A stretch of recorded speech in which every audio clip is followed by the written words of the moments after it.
Meu nome é Fernanda Almeida, tenho 32 anos e vou contar para vocês a história mais aterrorizante que uma brasileira pode viver em terra estrangeira.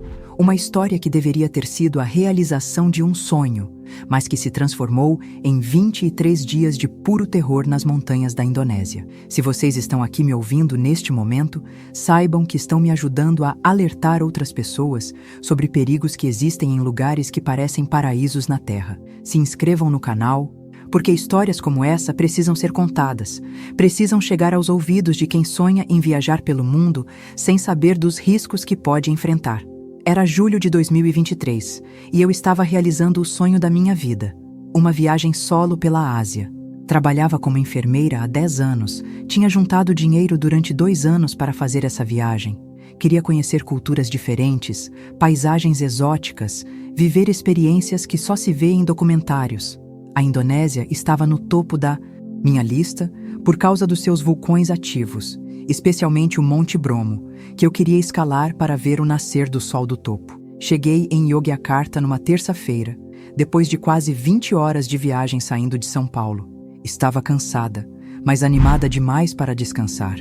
A cidade era exatamente como eu imaginava. Templos antigos, mercados coloridos, pessoas simpáticas que me recebiam com sorrisos genuínos. Fiquei hospedada num hostel no centro, planejando ficar 3 dias ali, antes de partir para a região montanhosa onde ficavam os vulcões. No segundo dia, enquanto caminhava pelo mercado local comprando lembrancinhas, fui abordada por um grupo de 3 homens que se apresentaram como guias especializados em trekking vulcânico. Falavam um português básico misturado com inglês. Diziam que conheciam brasileiros que já tinham guiado muitos turistas sul-americanos. O líder do grupo, um homem de uns 40 anos, chamado Agus, me mostrou fotos no celular de turistas no topo de vulcões, paisagens de tirar o fôlego, experiências que pareciam únicas. Senhora brasileira, disse Agus com um sorriso largo, nós fazer tour especial para você.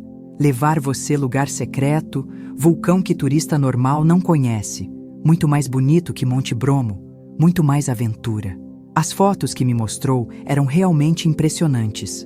Um vulcão menor, mas com uma cratera incandescente linda, lagos de lava que brilhavam como diamantes contra o céu escuro. O que me convenceu foi o preço. Eles estavam cobrando menos da metade do que as agências oficiais pediam e prometiam uma experiência muito mais autêntica, longe das multidões de turistas. Nós levar você a acampar 3 dias, explicou Agus. Dormir embaixo das estrelas, ver vulcão de perto, experiência que você nunca esquecer. E ele estava certo sobre uma coisa. Eu nunca ia esquecer aquela experiência, mas pelos motivos mais terríveis possíveis. Marcamos para sair na manhã seguinte. Eles iam me buscar no hostel às 6 da manhã, já com todo o equipamento necessário. Barracas, comida, água, roupas adequadas para a altitude. Passei a noite anterior empolgada, postando no Instagram sobre a aventura que estava prestes a viver, mandando mensagens para minha família contando sobre o passeio especial que tinha conseguido. Na manhã da quinta-feira, acordei às 5 para me arrumar. Coloquei a roupa de trekking que tinha comprado especialmente para a viagem. Tênis apropriado, mochila com meus pertences essenciais. Quando Agus e seus 2 companheiros chegaram no hostel, estavam numa van velha, meio enferrujada, mas que parecia adequada para estradas de montanha. Os outros 2 homens se apresentaram como Budi e Wayan. Eram mais novos, pareciam tímidos, falavam pouco inglês. Saímos de Yogyakarta enquanto a cidade ainda estava acordando. Durante as primeiras 2 horas de viagem, tudo parecia normal. Agus era conversador, contava histórias sobre a região, explicava sobre a atividade vulcânica, mostrava pontos turísticos pela janela. Paramos num posto de gasolina para comprar suprimentos extras, e foi ali que comecei a perceber que algo estava estranho. Quando saí da van para esticar as pernas, ouvi Agus conversando em indonésio com seus companheiros, num tom baixo e urgente que me deixou desconfortável. Não entendia o que diziam, mas a linguagem corporal deles tinha mudado. Não eram mais os guias simpáticos e prestativos de antes. Havia uma tensão no ar que eu não conseguia explicar. Tudo bem? Perguntei quando voltei para a van. Claro, claro, respondeu Agus, mas o sorriso dele agora parecia forçado. Só conversando sobre o melhor caminho para chegar no vulcão. Estrada de montanha muito perigosa. Precisa muito cuidado. Aceitei a explicação, mas um instinto no fundo da minha mente começou a soar alarmes que eu ignorei. À medida que subíamos pelas estradas montanhosas, a paisagem foi ficando mais selvagem, mais isolada. Passamos por aldeias pequenas, depois por trilhas de terra, até finalmente estarmos numa estrada que parecia abandonada há anos. Onde exatamente estamos indo? Perguntei, começando a ficar realmente preocupada. Vulcão muito especial, respondeu Agus. Lugar que só nós conhecemos. Você ter experiência única, prometo. Eram quase 4 horas da tarde quando a van finalmente parou no meio do nada. Estávamos numa clareira cercada de vegetação densa, com uma trilha estreita que desaparecia mata adentro. Não havia sinal de celular, não havia outras pessoas, não havia nada além de uma natureza selvagem que de repente me pareceu ameaçadora em vez de bela. Chegamos, disse Agus, descendo da van. Agora, caminhada de 2 horas até acampamento base. Quando abri a porta para sair, percebi que Budi e Wayan tinham mudado completamente de postura. Não eram mais os ajudantes tímidos de antes. Estavam sérios, alertas, e pela primeira vez notei que ambos carregavam facões presos na cintura. Começamos a caminhada pela trilha, que era muito mais íngreme e difícil do que eu esperava. Depois de 1 hora andando, estava exausta, suada, com os pés doloridos. Quanto falta? Perguntei. Logo chegamos, respondeu Agus, mas algo no tom de voz dele me fez perceber que não era verdade. Foi quando começou a escurecer que minha situação se tornou clara. Paramos numa pequena clareira onde havia uma cabana de madeira, velha, construída de forma improvisada, cercada por árvores altas que bloqueavam qualquer visão do horizonte. Não havia vulcão à vista. Não havia o acampamento bonito que eles tinham prometido. Havia apenas uma construção tosca que parecia ter sido usada para propósitos que eu não queria imaginar. Onde está o vulcão? Perguntei, o medo finalmente tomando conta da minha voz. Os 3 homens se entreolharam e riram de uma forma que me gelou o sangue. Vulcão muito longe daqui, disse Agus, o sorriso falso finalmente desaparecendo do rosto. Você ficar aqui com nós agora. Ficar tempo que nós quisermos. Foi nesse momento que entendi a gravidade da minha situação. Estava a horas de distância de qualquer civilização, numa montanha isolada da Indonésia, sem sinal de celular, sem ninguém sabendo exatamente onde eu estava, nas mãos de 3 homens que claramente tinham me trazido ali com intenções que não eram turísticas. O sonho tinha virado pesadelo, e eu nem imaginava o quão pior as coisas iam ficar. Ou se tinha morrido e ido para o inferno. Por favor, implorei, quando Agus desceu para me levar um prato de comida estragada. Deixem eu voltar. Minha família vai ficar preocupada. Vão procurar por mim. Vocês vão ter problemas com a polícia.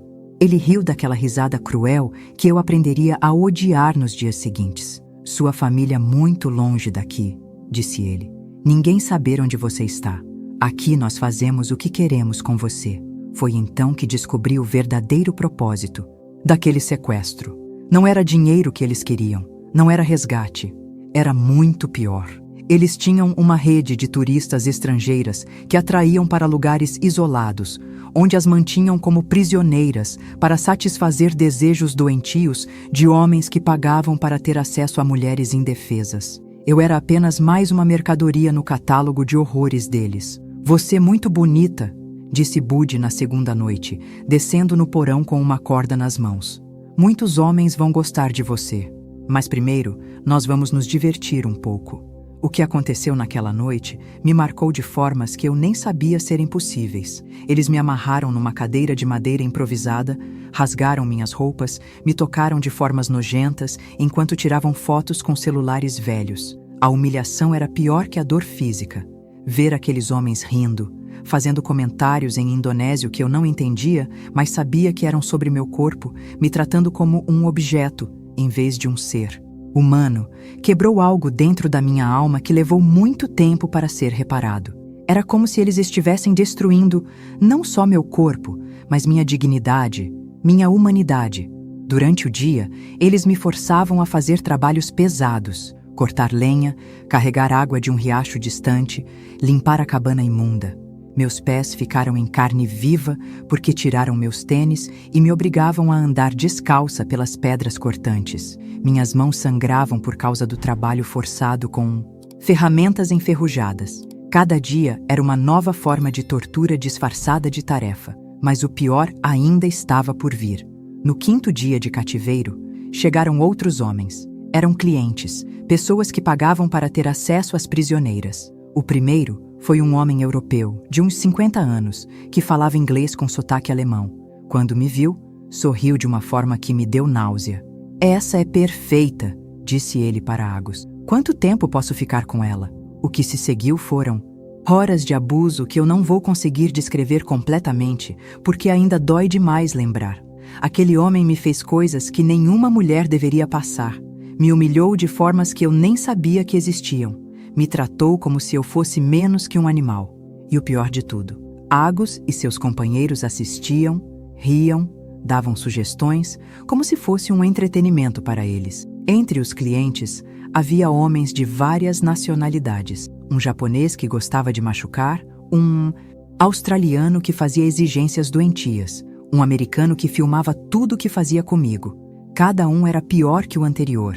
Cada um encontrava novas formas de me degradar. Comecei a perder a noção do tempo, dos dias, da realidade. Era como viver num pesadelo constante do qual eu não conseguia acordar. Durante as poucas horas em que ficava sozinha no porão, comecei a rezar como nunca tinha rezado na vida. Mesmo não sendo muito religiosa, me agarrei na fé como única forma de manter a sanidade. Recitava os salmos que minha avó me ensinou quando era criança. Pedia a Deus para me dar forças para sobreviver, para me mostrar uma saída daquele inferno. E sabe o que me dava força? Eram as palavras da Bíblia Sagrada ecoando na minha mente. Ainda que eu ande pelo vale da sombra da morte, não temerei mal algum, porque tu estás comigo. Se vocês também passam por momentos de desespero e querem ter essa fonte de esperança sempre por perto, deixei o link de uma Bíblia, especial no comentário fixo aqui embaixo. A comida que me davam era intragável. Arroz velho, água suja, às vezes pedaços de carne que cheiravam mal. Emagreci drasticamente. Meu corpo foi definindo até eu parecer um esqueleto coberto de pele. Desenvolveu feridas infectadas por todo o corpo, principalmente nos lugares onde as cordas me machucavam quando me amarravam. No 10º dia, aconteceu algo que me traumatizou ainda mais profundamente. Trouxeram outra prisioneira, uma francesa de Tonch, uns 20 e poucos anos, que tinha sido capturada numa situação similar à minha. Ela estava num estado terrível.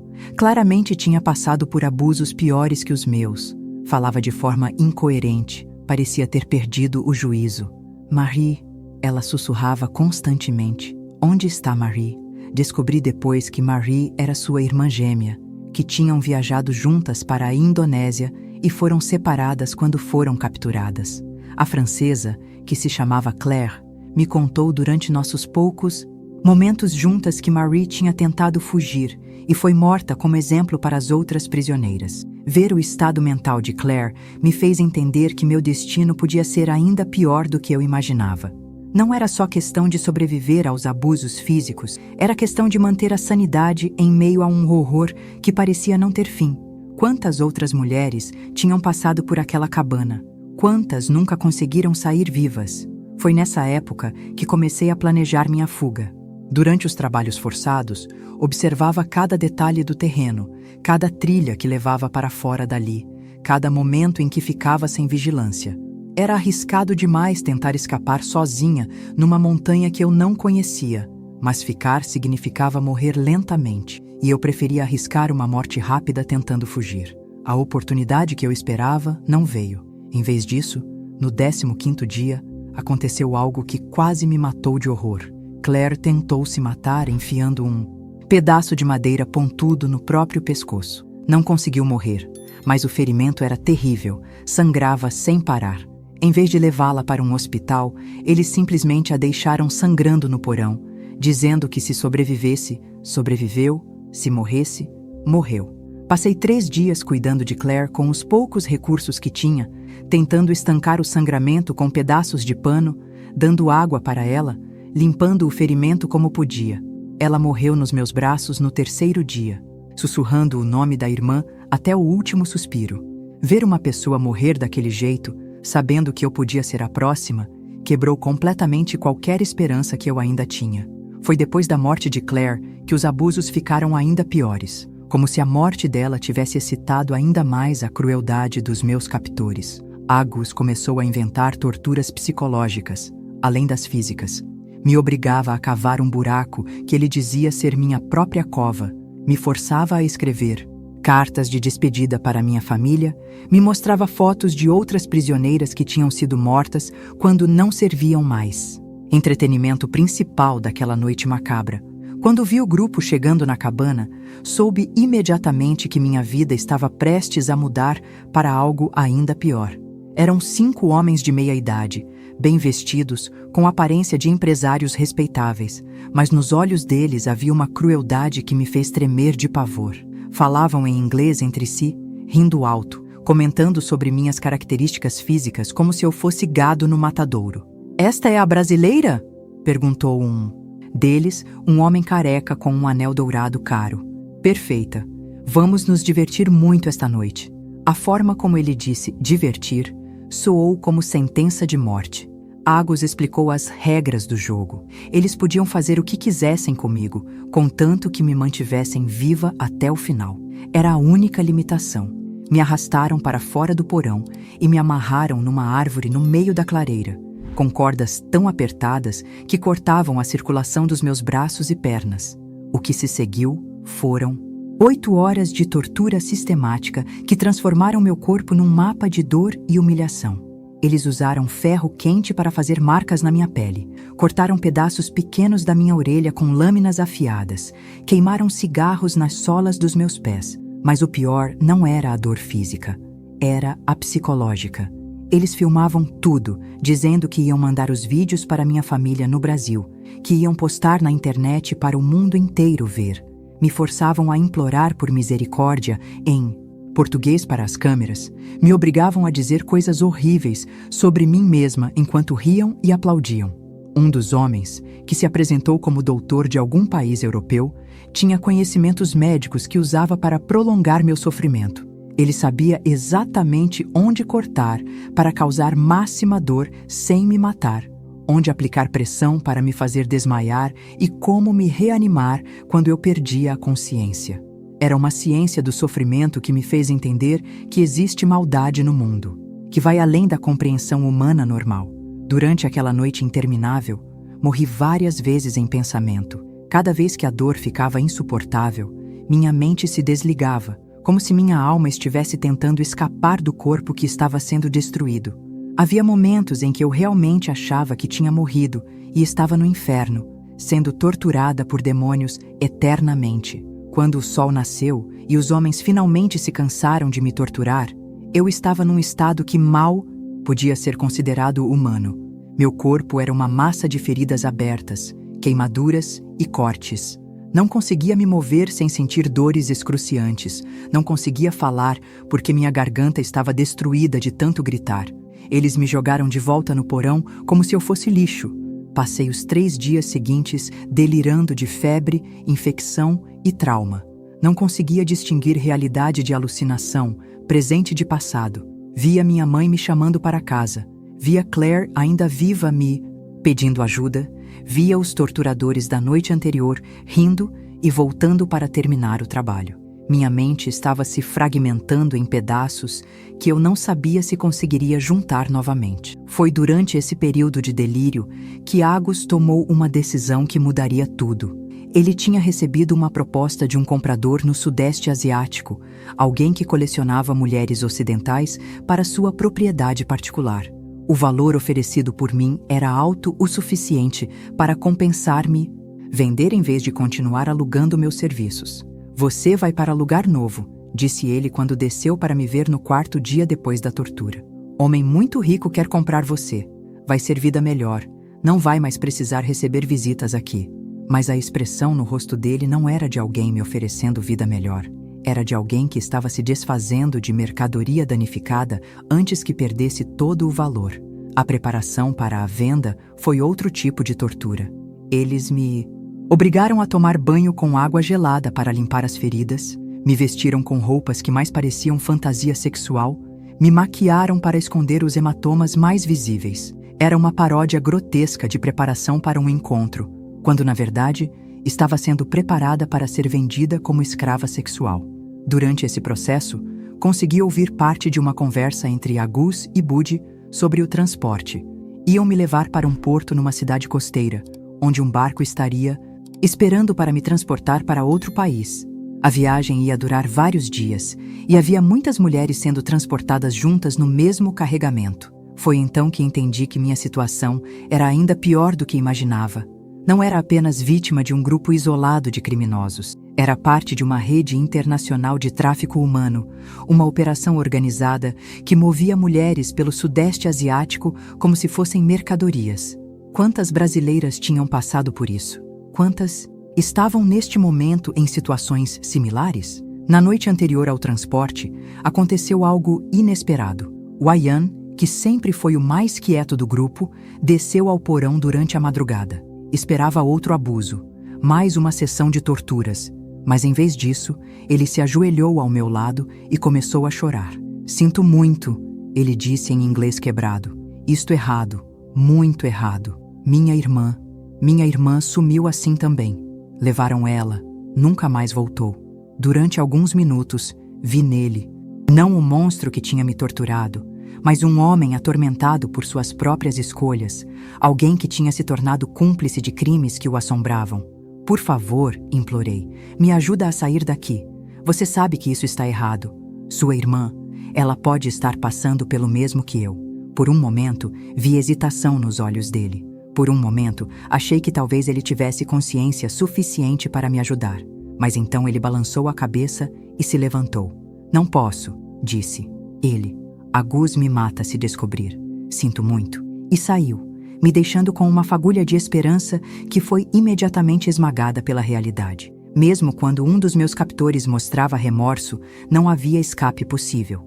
O sistema era maior que qualquer consciência individual. Na manhã seguinte, eles me prepararam para o transporte. Me drogaram com alguma substância que me deixou consciente, mas incapaz de me mover adequadamente. Me colocaram numa caixa de madeira com buracos, pequenos para respiração, e me carregaram como bagagem para a van que me levaria ao próximo inferno. Antes de fecharem a caixa, Agus se inclinou e sussurrou no meu ouvido. "Esquece que Brasil existe. Esquece sua família, seus amigos, sua vida antiga. A partir de agora, você pertence a quem pagar mais alto." Eram palavras que pretendiam destruir minha última esperança, minha última ligação com quem eu era antes desse pesadelo começar. Dentro da caixa, no escuro, balançando na estrada de montanha, comecei a aceitar que talvez nunca mais visse o Brasil, nunca mais abraçasse minha família, nunca mais tivesse uma vida normal. Estava sendo transportada para um destino desconhecido, onde seria propriedade de alguém que me comprara como se compra gado. A Fernanda, que tinha saído do Brasil cheia de sonhos, estava morta. O que restava era apenas um corpo quebrado sendo enviado para mais sofrimento. Limites da resistência humana.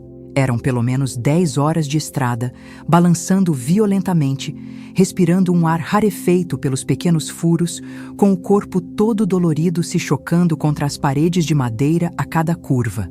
A droga que tinham me dado causava náusea intensa, mas eu não podia vomitar direito na posição em que estava.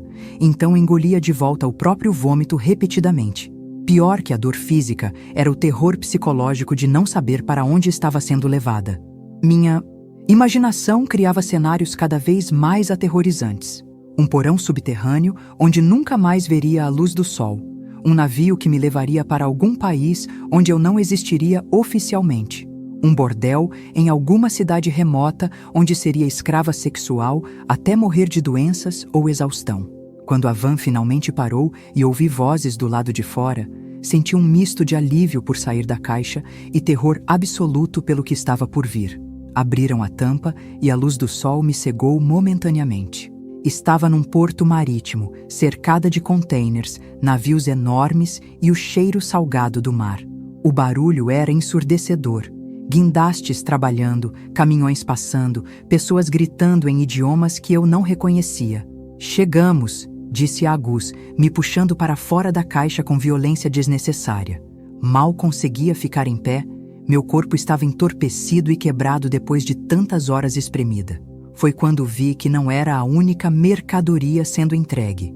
Havia outras caixas, similares, sendo descarregadas de outras vans, e pelos gemidos abafados que saíam delas, percebi que havia outras mulheres na mesma situação que eu. O homem que nos recebeu no porto era diferente dos meus captores anteriores. Vestia terno caro, tinha aparência profissional, falava múltiplos idiomas fluentemente. Era claramente alguém importante na hierarquia do tráfico humano, provavelmente responsável pela logística internacional da operação.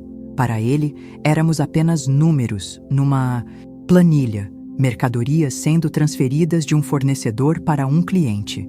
"Esta é a brasileira?", perguntou ele em inglês, me examinando como se fosse veterinário avaliando o gado. "Está um pouco danificada, mas serve." Fez anotações numa prancheta, verificou algo no celular e acenou para 2 homens que estavam esperando ao lado de um container aberto. "Levem para o navio, saída em 2 horas." Foi então que vi o verdadeiro horror do que estava acontecendo. Dentro do container havia pelo menos 20 mulheres, de várias nacionalidades, todas em estados deploráveis similares ao meu. Algumas pareciam estar ali há semanas, outras eram claramente mercadoria nova como eu. Todas tinham a mesma expressão nos olhos, desespero absoluto misturado com resignação à morte. Me jogaram lá dentro como se eu fosse um saco de batatas e fecharam a porta do container. A escuridão era total, o cheiro era insuportável, uma mistura de medo, doença, desespero e morte iminente. Havia baldes sujos nos cantos que serviam como banheiros, alguns recipientes com água suja e nada mais. Éramos 21 mulheres espremidas num espaço que mal caberia 10. "Bem-vinda ao inferno", disse uma voz em inglês com sotaque americano. Era uma mulher de uns 25 anos, loira, que estava claramente ali há muito tempo pelos ferimentos cicatrizados no corpo. "Meu nome é Sarah, ou era, não sei mais quem sou." Nos dias seguintes, Sarah se tornaria minha âncora para a sanidade, a única pessoa que me manteve conectada à humanidade em meio àquele horror absoluto. A viagem de navio foi pior que tudo que eu tinha passado até então. Ficamos no container por 6 dias inteiros, balançando violentamente com as ondas do mar, vomitando umas nas outras, desmaiando de desidratação e fome. 2 mulheres morreram durante a viagem, uma francesa jovem que tinha infecção generalizada e uma tailandesa mais velha que simplesmente parou de respirar durante a noite. Os corpos das mulheres mortas ficaram conosco por mais de um dia antes de alguém vir retirá-los. Ver aqueles corpos se decompondo no calor abafado do container, sabendo que podíamos ser as próximas, quebrou qualquer ilusão que ainda tivéssemos sobre nossa situação. Não éramos pessoas sendo transportadas, éramos carga que perdia valor a cada dia, mercadoria perecível sendo enviada antes de estragar completamente. Durante as noites interrompidas, apenas pelo balanço terrível do navio, conversava com Sarah sobre nossas vidas anteriores. Ela tinha sido estudante de medicina em Los Angeles, tinha sido sequestrada durante uma viagem de formatura no Camboja. Estava naquela situação há 8 meses. Tinha passado por experiências ainda piores que as minhas, havia perdido completamente a esperança de um dia ser livre. "O segredo é morrer por dentro", ela me disse numa dessas conversas noturnas. "Se você tentar manter a esperança, se tentar manter quem você era, antes, eles vão quebrar você de formas que você nem imagina. É melhor aceitar que a pessoa que você era morreu, e o que sobrou é só um corpo tentando sobreviver mais um dia." Mas eu não conseguia aceitar aquilo, mesmo no fundo daquele inferno, mesmo sabendo que provavelmente nunca mais veria minha família. Alguma coisa dentro de mim se recusava a morrer completamente. Talvez fosse teimosia brasileira, talvez fosse a força que minha avó sempre disse que as mulheres da nossa família tinham, mas eu não conseguia desistir totalmente da esperança. No 5º dia de viagem, aconteceu algo que mudou tudo. Sarah, que tinha uma infecção séria numa ferida na perna, começou a ter febre muito alta e delírios. Durante uma crise de delírio, ela gritou informações sobre a rede de tráfico em voz alta. Nomes, lugares, detalhes da operação que ela tinha conseguido descobrir durante seus 8 meses de cativeiro. "O comandante se chama Kumar", ela gritava. "O destino final é Myanmar. Eles têm contatos na embaixada. A base principal fica em..." E então desmaiou. As outras mulheres no container ficaram apavoradas, sabendo que se os traficantes descobrissem que Sarah sabia informações sensíveis, todas nós pagaríamos o preço. Foi nesse momento que tomei uma decisão que mudaria o curso dos eventos. Usando um pedaço de metal enferrujado que encontrei no chão do container, gravei as informações que Sarah tinha gritado na parede de metal, na esperança de que um dia alguém encontrasse aquelas informações e pudesse usar para desmantelar a rede. No 6º dia, finalmente chegamos ao destino. Quando abriram o container, 2 corpos saíram primeiro. Sarah havia morrido durante a madrugada e uma indonésia jovem havia morrido algumas horas depois. Ver Sarah morta foi como perder a última ligação que eu tinha com minha humanidade. Ela tinha se tornado minha amiga, minha confidente, minha fonte de força para continuar viva. O porto onde chegamos era ainda mais sinistro que o de partida. Era claramente um lugar usado exclusivamente para atividades ilegais. Não havia movimento normal de mercadorias, apenas containers suspeitos sendo descarregados no meio da madrugada. Estávamos em Myanmar. Descobri depois, num porto controlado por milícias locais que facilitavam o tráfico humano para toda a região. O homem que nos recebeu ali era o mais aterrorizante que eu já tinha visto. Usava uniforme militar, tinha cicatrizes de guerra. No rosto e nos olhos dele havia uma crueldade que fazia Agus parecer uma criança brincando de ser malvado. "Bem-vindas ao seu novo lar", disse ele em inglês, enquanto soldados armados nos cercavam. "Aqui vocês vão aprender o que significa ser propriedade de verdade. Se vocês chegaram até aqui comigo nessa história, é porque realmente se importam com o sofrimento de mulheres inocentes pelo mundo todo.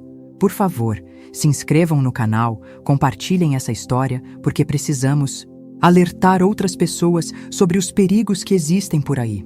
Cada pessoa que toma conhecimento desses riscos pode evitar que outra mulher passe pelo mesmo inferno que eu passei. Sua atenção a essa história pode literalmente salvar vidas." Armados com metralhadoras. Havia barracões de madeira deteriorada onde mantinham centenas de mulheres de todas as idades e nacionalidades. Era uma fazenda humana, um lugar onde pessoas eram criadas e mantidas como gado para alimentar uma indústria de horror.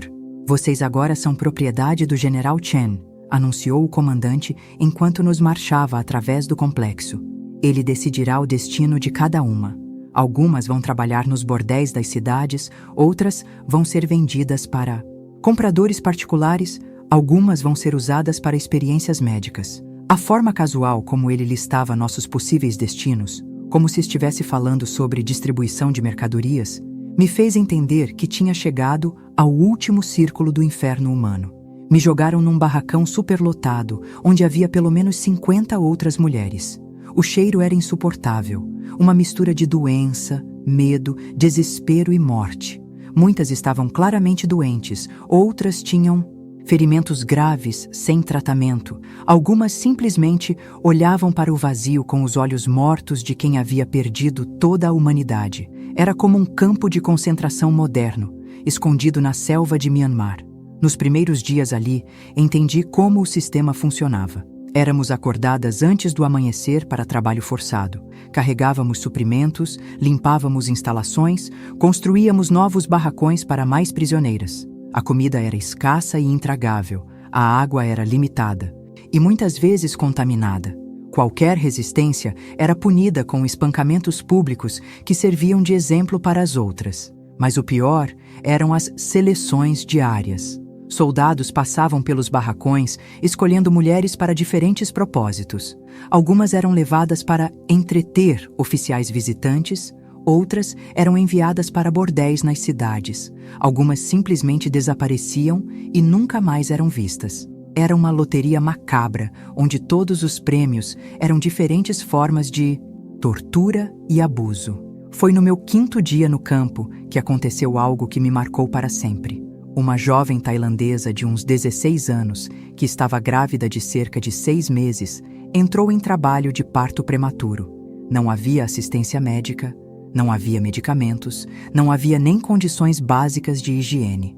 Ela passou 12 horas em agonia, gritando de dor, enquanto nós tentávamos ajudar com nossos conhecimentos limitados. O bebê nasceu morto e a menina morreu algumas horas depois por complicações do parto. Seus últimos momentos foram de sofrimento indescritível, chamando pela mãe, pedindo para voltar para casa, se desculpando por coisas que nunca tinha feito. Ver uma vida tão jovem se extinguindo daquela forma, sabendo que sua única culpa foi ter nascido mulher num mundo controlado por monstros, me fez questionar se ainda existia bondade no universo. Foi nessa época que conheci Dr. Mei, uma médica chinesa de uns 40 anos que tinha sido sequestrada 6 meses antes, durante uma conferência médica em Bangkok. Ela tinha conseguido manter sua sanidade, se tornando a enfermeira não oficial do campo, cuidando das mulheres doentes com os poucos recursos disponíveis. Me ensinou técnicas básicas de primeiros socorros e se tornou minha mentora para sobreviver naquele lugar. Fernanda, ela me disse numa dessas conversas noturnas, se você quer sobreviver aqui, precisa se tornar útil demais para ser desperdiçada. Eles mantêm vivas apenas as mulheres que têm algum valor específico, beleza excepcional, habilidades médicas, conhecimento de idiomas. Encontre uma forma de se tornar indispensável. Foi seguindo o conselho da Dr. Mei que comecei a mentir sobre minhas habilidades. Disse aos guardas que era enfermeira especializada em trauma, que sabia tratar ferimentos de guerra, que podia ajudar a manter as outras prisioneiras vivas e produtivas por mais tempo. Era uma mentira arriscada, porque se descobrissem que eu não sabia o que estava fazendo, as consequências seriam terríveis.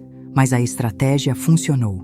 Me designaram para trabalhar na enfermaria improvisada do campo, onde aprendi na prática como tratar ferimentos graves, infecções, doenças tropicais. Era um trabalho terrível, vendo o sofrimento constante, mas me dava uma posição ligeiramente mais segura que as outras prisioneiras. E mais importante, me dava acesso a informações sobre a estrutura do campo. Durante as semanas seguintes, mapeei mentalmente toda a operação.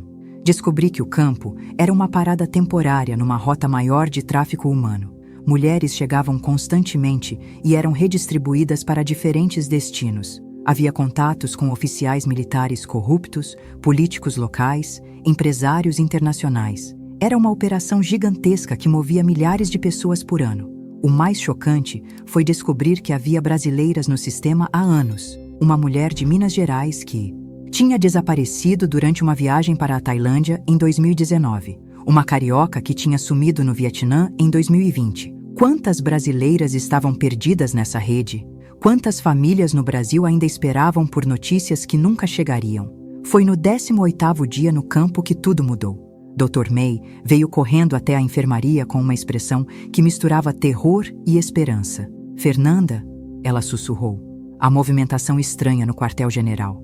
Soldados saindo em caminhões, oficiais queimando documentos. Algo grande está acontecendo.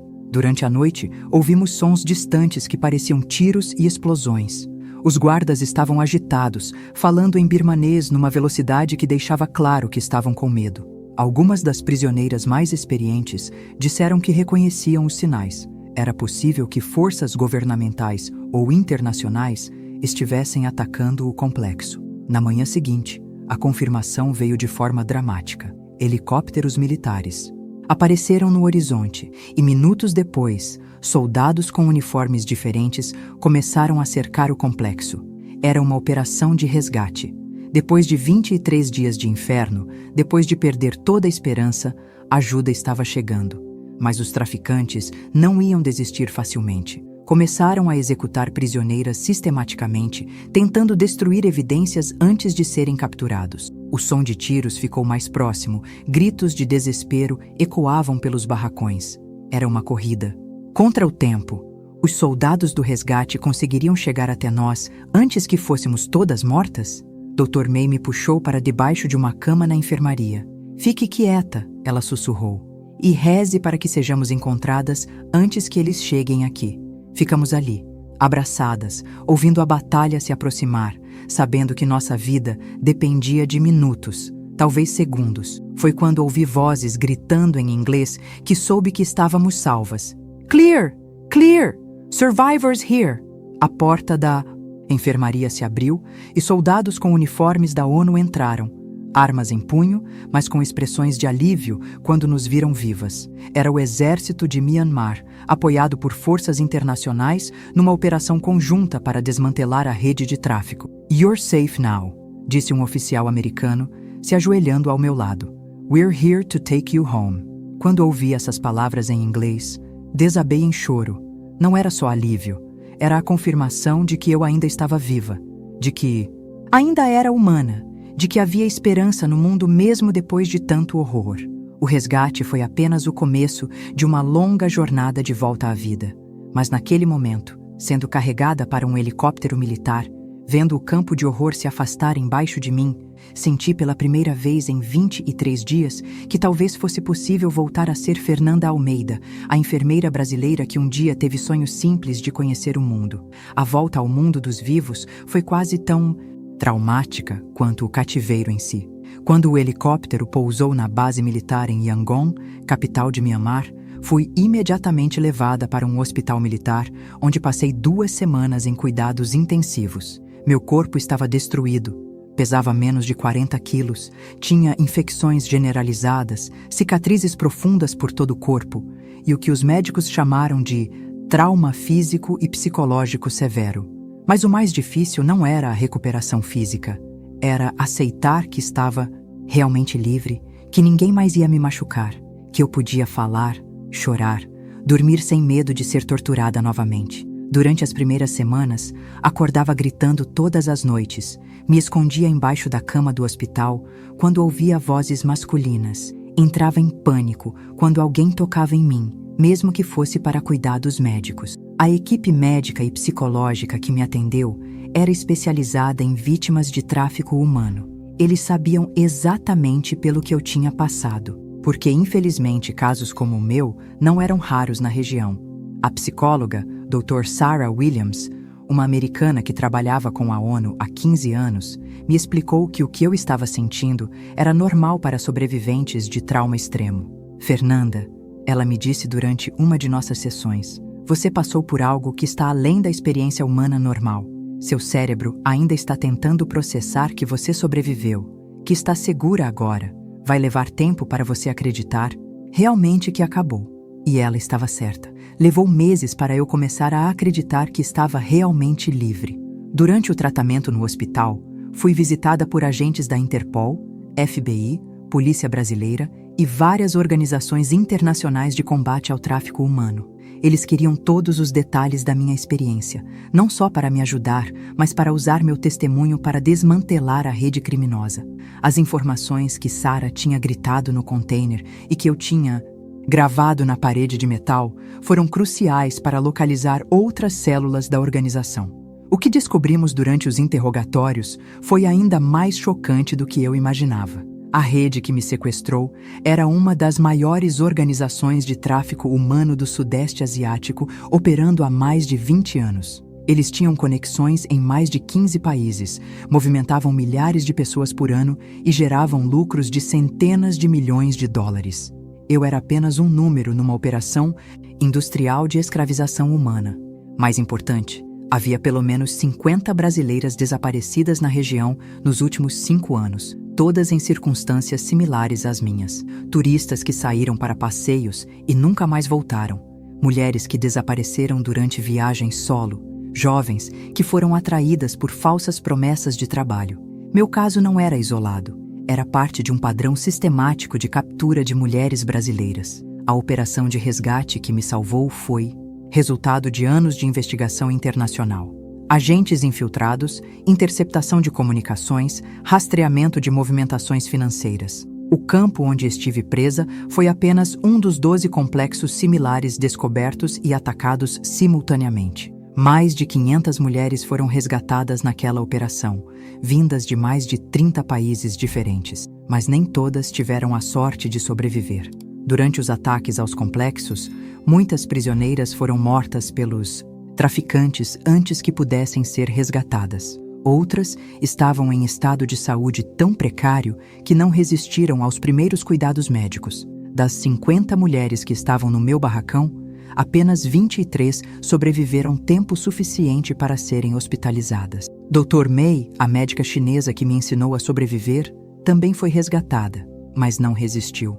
Tinha desenvolvido tuberculose durante o cativeiro e seu corpo estava fraco demais para se recuperar. Ela morreu 3 dias depois do resgate, mas suas últimas palavras foram de alívio por saber que muitas de nós tinham sido salvas. Até hoje, considero ela minha heroína, a mulher que me ensinou que mesmo no inferno mais profundo é possível manter a humanidade. Após 6 semanas de tratamento em Myanmar, finalmente recebi autorização para voltar ao Brasil. A viagem de volta foi organizada pelo Consulado Brasileiro em parceria com organizações internacionais. Voei acompanhada de uma equipe médica, porque meu estado psicológico ainda era muito frágil para uma viagem longa sozinha. Quando o avião pousou no aeroporto de Guarulhos, depois de mais de 2 meses longe do Brasil, chorei tanto que os outros passageiros ficaram preocupados. Não eram lágrimas de tristeza, eram lágrimas de alívio profundo, de gratidão por estar viva, por estar em casa, por poder abraçar minha família novamente. Minha mãe, meu pai, minha irmã estavam esperando na área de desembarque e quando nos abraçamos, foi como se eu estivesse renascendo. A adaptação de volta à vida normal foi outro desafio imenso. Eu não era mais a mesma pessoa que tinha saído do Brasil cheia de sonhos de aventura. Era uma sobrevivente de trauma extremo, carregando cicatrizes físicas e emocionais que nunca iam desaparecer completamente. Tive que reaprender coisas básicas, como confiar nas pessoas, como sair na rua sem medo, como dormir sem pesadelos. A terapia foi fundamental para minha recuperação. Passei anos trabalhando com psicólogos especializados em trauma, aprendendo técnicas para lidar com flashbacks, ataques de pânico, depressão profunda. Foi um processo longo, doloroso, mas que me ensinou coisas sobre resistência humana que eu nunca imaginei possíveis. Hoje, 3 anos depois do resgate, ainda há dias difíceis. Ainda tenho pesadelos ocasionais. Ainda sinto ansiedade em multidões. Ainda carrego cicatrizes que me lembram diariamente do que passei. Mas também tenho uma perspectiva da vida que poucas pessoas têm. Sei o valor de cada dia de liberdade, de cada abraço da família, de cada momento de paz. Decidi contar minha história publicamente, não para buscar pena ou atenção, mas para alertar outras pessoas sobre perigos reais que existem no mundo. Todos os anos, milhares de brasileiros viajam para o exterior sem conhecimento adequado sobre os riscos que podem enfrentar. Meu caso pode parecer extremo, mas sequestros de turistas são mais comuns do que imaginamos. Hoje trabalho como voluntária em organizações que combatem o tráfico humano.